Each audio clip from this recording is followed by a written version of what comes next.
تمام دوستوں کو السلام علیکم۔ آج ہم آپ کو چند خوابوں کی تعبیر کے بارے میں بتاتے ہیں۔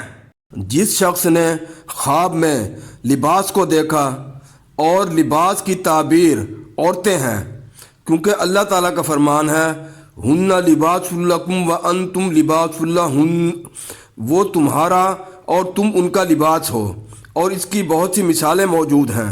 جس شخص نے خواب میں کوے کو دیکھا، نبی پاک صلی اللہ علیہ وسلم نے کوے کا نام فاسق رکھا ہے، چنانچہ کوے کی تعبیر بدکار اور گناہ گار آدمی ہے۔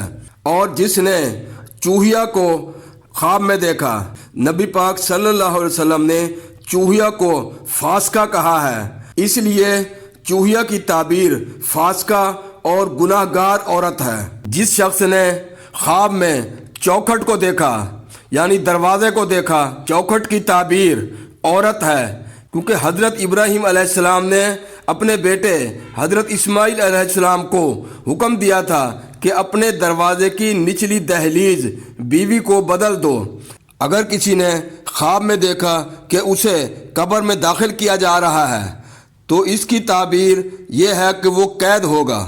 اگر کسی مریض نے خواب میں دیکھا کہ وہ صحت مند ہو گیا ہے اور گھر والوں سے بات چیت کرنے کے بعد گھر سے نکلا، تو اس کی تعبیر یہ ہے کہ وہ تندرست ہو جائے گا۔